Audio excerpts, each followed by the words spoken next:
안녕하세요. 저는 올해 48살이 된 여자입니다. 저는 현재 집안 마트에서 일을 하면서 생계를 유지하고 있고요.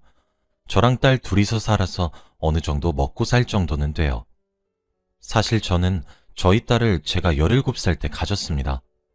당시에 철이 너무 없기도 했고, 당시 남자친구도 너무 좋았어서 아기를 낳기로 결정한 후 부모님께 진지하게 말씀을 드리자마자 저는 아버지께 뺨을 맞고 집안에 먹칠을 한다며 저를 내쫓으셨습니다.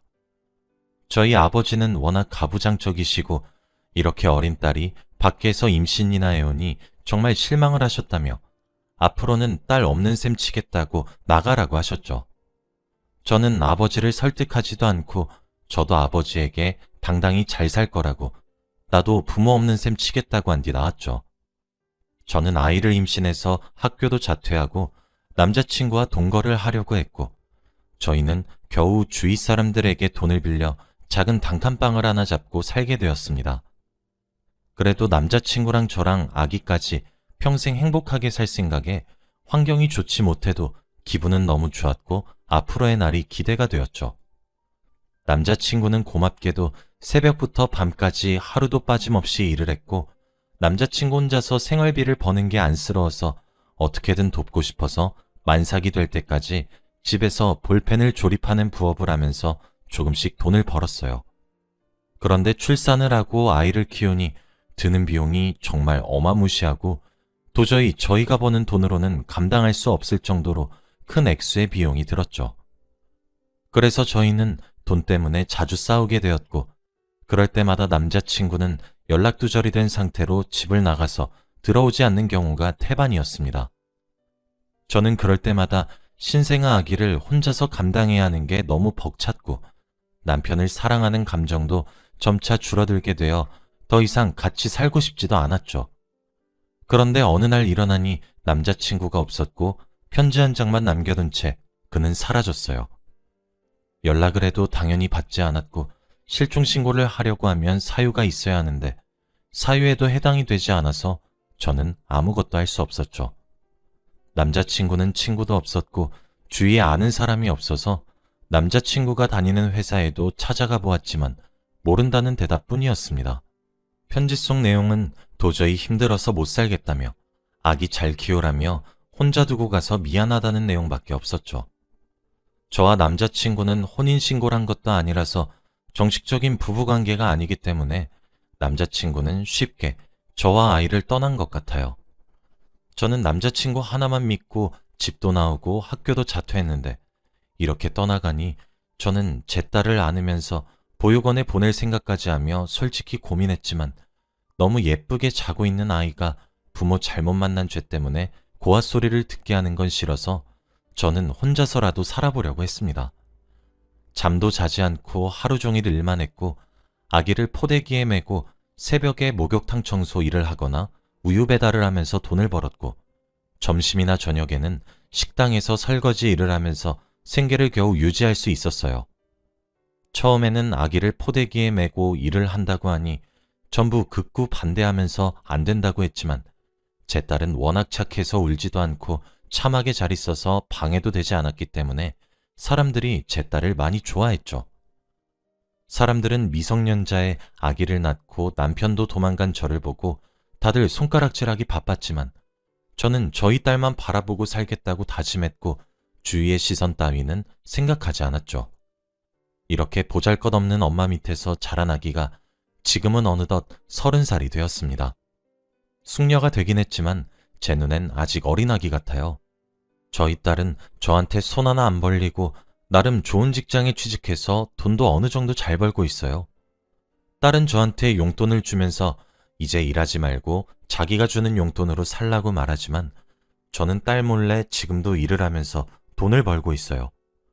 제가 먼저 죽으면 제 딸이 물려받을 재산이라도 만들어주려고 딸이 주는 용돈도 거의 쓰지 않고 모으면서 마트에서 아르바이트도 하면서 지내니 제가 죽으면 딸에게 당당히 재산을 주면서 이 돈으로 행복하게 살라고 할 수 있을 정도의 돈이 대충 모아졌어요.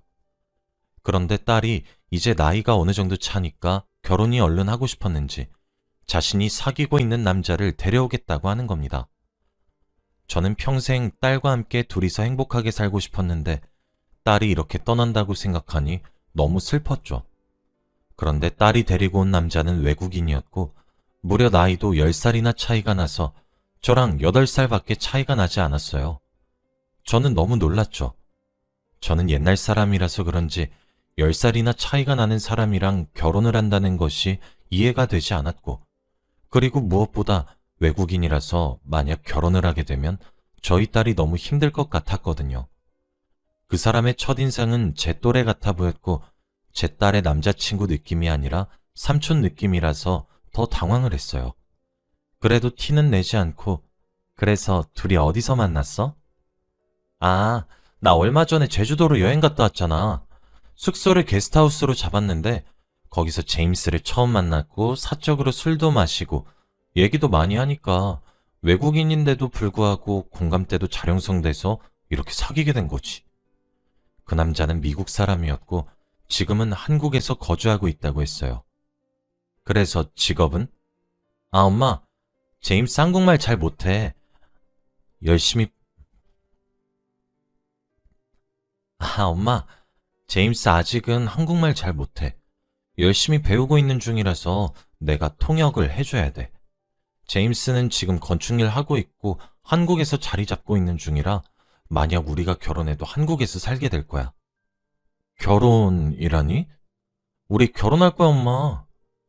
저는 아직 허락도 하지 않았고 제임스라는 남자는 한국말도 하지 못했기 때문에 저희 딸이 고생할 게 뻔해서 저는 무조건 안 된다고, 연애까지는 좋지만 결혼은 절대 안 된다며 손사래를 치며 반대했어요.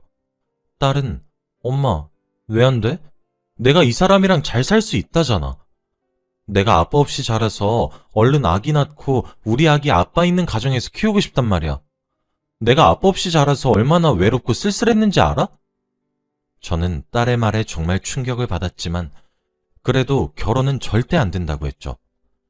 딸은 끝까지 화를 내면서 제임스 아니면 절대 결혼 안 할 거고 결혼 안 시켜주면 다시는 엄마 안 볼 거라며 악담을 하고 제임스 손을 잡고 집을 뛰쳐나갔습니다. 저는 딸의 말을 듣고 살짝 흔들렸지만 그래도 10살 차이 나는 남자의 한국말도 못하는 외국인 사위를 집에 들이고 싶진 않았기 때문에 허락을 해주지 않았죠. 저는 딸과 함께 둘이서 사는데 딸이 며칠 동안 집에도 들어오지 않고 제 연락도 받지 않아서 무슨 일이 생긴 건 아닐까 걱정이 되었어요. 그런데 어느 날 누가 저희 집 초인종을 눌렀고 현관문을 여니 제임스가 있었습니다.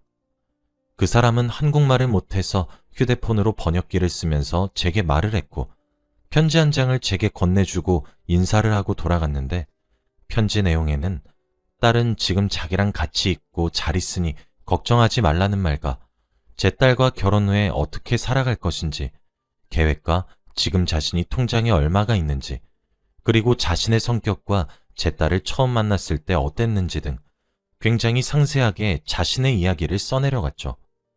제임스는 제 딸을 보자마자 첫눈에 반했다고 했어요. 성격도 너무 착하고 얼굴도 예뻐서 대뜸 먼저 번호도 물어보고 연락도 했는데 제 딸은 외국인이라서 부담스럽기도 하고 나이도 많아서 처음에는 거절했지만 제임스의 끊임없는 구애에 결국 연애를 시작했고 둘은 6개월밖에 사귀지 않은 커플이지만 제 딸이 너무 좋은 나머지 얼른 결혼을 하고 싶다는 말도 써져 있었죠. 서툰 한국어 실력으로 사전과 번역기를 써가면서 한 글자씩 써내려간 정성을 보고 제임스를 다시 생각해보게 됐죠. 그 이후에도 저희 집으로 꽃과 편지를 자주 보내며 제 마음을 돌리려고 노력을 하는 게 제 눈에도 보였어요. 그래서 결국 제임스와 제 딸의 결혼을 허락했고 둘은 기다렸다는 듯이 결혼을 허락하자마자 혼인신고를 얼른 했습니다. 그런데 그때 딱 제임스가 자기가 살고 있는 집의 계약 기간이 끝나서 갈 데가 없다고 해서 결혼 준비를 하는 동안에만 저랑 딸과 같이 3명이서 살기로 했습니다. 바로 신혼집을 구해도 되는 상황이었지만 딸이 떠나면 혼자 있을 저를 위해서 같이 지내도 되는지 제임스가 먼저 물어보았고 저도 혼자 사는 것은 너무 외로울 것 같았기 때문에 좋다고 했죠. 아주 잠시지만 3명이서 살고 사위도 생기니 얼추 집안의 분위기가 좋아지고 생기가 가득해졌어요. 그렇게 둘은 결혼 준비를 빠르게 하기 위해서 매일같이 나가서 혼수도 고르고 웨딩드레스도 고르고 신혼집도 구하더군요. 제임스는 저희를 배려해서 한국에서 결혼식을 진행한다고 했습니다.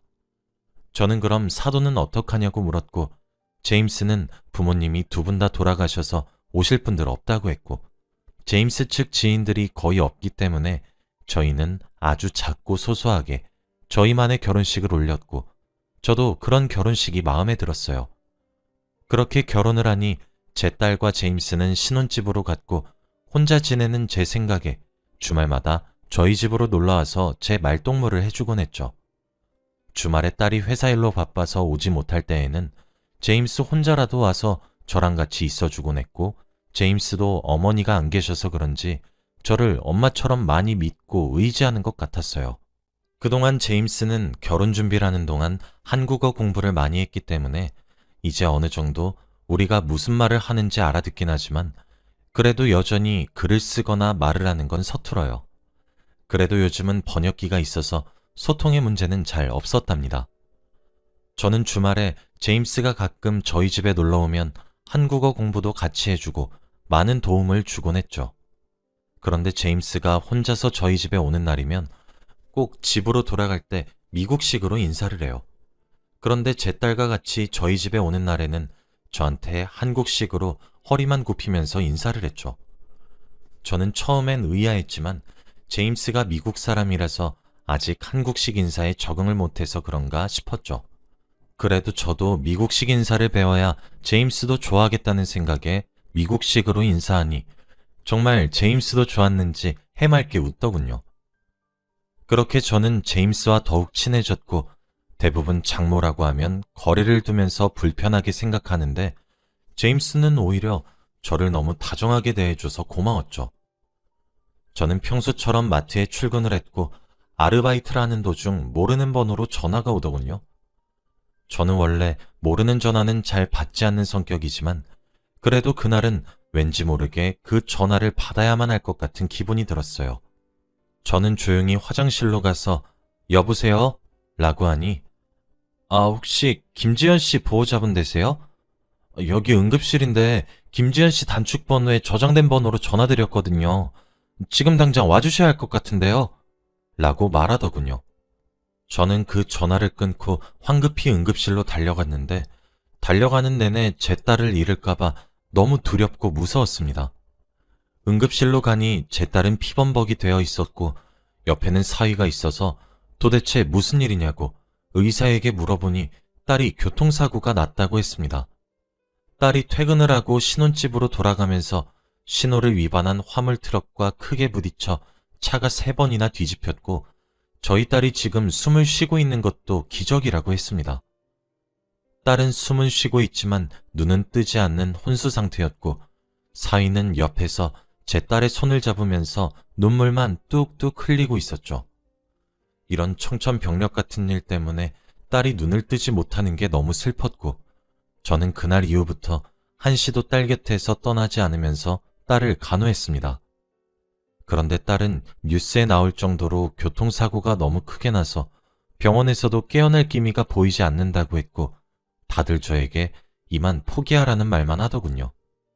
저는 끝까지 제 딸을 포기하지 않으려고 했지만 옆에서 사위까지도 제게 포기하라고 했어요. 저는 사위까지 저한테 그만하라고 하니까 너무 슬펐고 아무도 제 편은 없는 것 같아서 서러웠죠. 저는 한평생을 제 딸만 보면서 살았는데 이렇게 빨리 딸이 죽음에 가까워질 줄은 전혀 몰랐습니다. 저는 일만 하면서 딸에게 줄 재산까지 만들어놨는데 이 재산이 쓸모가 없게 된 거죠. 저는 집으로 돌아와서 하루 종일 누워만 있고 일도 나가지 않으며 우울한 일상을 보냈는데 사위가 제가 걱정이 되었는지 저희 집으로 와서 밥도 챙겨주고 청소도 해주면서 저를 위로해 주었죠. 사위도 아내가 한순간에 다쳐서 마음이 심란할 텐데 저를 위해주니 너무 고마웠습니다. 그런데 그날 저녁 제게 다가와서 같이 자자고 하는 겁니다. 저는 원래 제 방에서 혼자 자기도 하고 침대도 1인용 침대라 무슨 말이냐며 다른 방으로 가라고 했죠. 그런데 사위는 제가 너무 우울해 보여서 밤새 같이 있어주고 싶다며 어리광을 부렸고, 저는 필요 없으니 네 방으로 가라고 했고, 사위는 그래도 걱정이 된다고 고집을 피우길래 저는 그렇게 내가 걱정이 되면 바닥에서 자라고 했습니다. 사위는 알겠다고 했고, 그렇게 저는 침대에, 사위는 바닥에서 잠을 잤어요. 그런데 새벽에 사위가 슬금슬금 제 곁으로 다가오는 게 아닙니까? 저는 당장 네 방으로 나가라고 소리를 꽥 질렀고, 사위도 할 말이 없었는지 고분고분 방으로 나가더군요. 그렇게 다음날 저는 사위와 어색한 기류가 흘렀고, 저는 사위를 마주하고 싶지 않았기 때문에 사위가 저를 깨우지 못하게 저는 자는 척을 했습니다. 사위는 제 방문을 열어 제가 자는 것을 확인하고 출근 준비를 하는지 바빠 보였죠. 그런데 갑자기 거실에서 전화하는 소리가 들리더군요. 그런데 이 집에는 사위와 저밖에 없는데 한국어도 정말 능숙하고 말도 빨랐어요. 그래서 방문에 귀를 대고 제대로 듣기 시작했는데 대화 내용은 정말 충격적이었습니다. 사위는 돈을 노리고 제 딸에게 접근한 것이었어요. 그런데 더 가관인 건 제 딸과 결혼을 했지만 제가 좋아졌고 저와 평생 살고 싶다는 말도 했습니다. 저는 너무 큰 충격에 아무 말도 나오지 않았고 외국인인 줄 알았던 사위는 알고 보니 혼혈인이었습니다. 한국말도 너무 능숙했고 제 딸에게 접근해서 제 재산을 탐낸 것도 너무 괘씸했죠. 저는 심장이 너무 빠르게 뛰고 당장 사위에게 따지고 싶었지만 제가 녹음한 사실을 알게 되면 제가 큰일을 당할 것만 같아서 저는 조용히 입을 다물고 침대 위로 올라가 다시 자는 척을 했습니다. 사위는 통화가 끝난 후 다시 제가 자는지 확인을 했고 제가 침대에 누워있으니 짐을 챙기고 밖을 나가더군요. 저는 사위가 나가자마자 경찰서로 가서 신고를 했습니다. 신고를 접수하고 저는 제 딸을 보러 병원에 갔고 처음에는 딸이 저런 남자를 집에 들인 게 너무 원망스러웠지만 그래도 딸을 이해했어요. 저는 며칠 동안을 병원에서 지내다가 경찰서에서 전화가 왔고 사위를 잡았다는 연락에 달려가니 사위는 조사를 받고 있더군요. 저는 사위의 멱살을 붙잡고 야, 너 도대체 우리 돈으로 뭐 하려고 했던 거야? 죄송해요. 돈이 너무 시급해서. 사위는 한국인 어머님과 미국인 아버지 밑에서 자랐는데 아버지는 돌아가셨고 어머니는 자기를 버리고 집을 나가셨다고 해요. 아버지가 돌아가시기 전 빚을 잔뜩 남기셨는데 그 빚을 자기 혼자 감당하기에는 너무 큰 액수라 어쩔 수 없이 이런 선택을 했답니다. 저는 너무 화가 났고 어이가 없어 당장 이 사기꾼을 감옥에 넣어달라며 화를 냈고 사위는 무릎을 꿇고 한 번만 용서해달라고 싹싹 빌었어요. 하지만 저는 흔들리지 않았죠. 저는 병원으로 돌아와 딸을 열심히 보살피면서 살고 있어요. 당연히 사위는 제 딸과의 이혼은 물론 법의 심판을 받아 감옥에 수감이 되었습니다.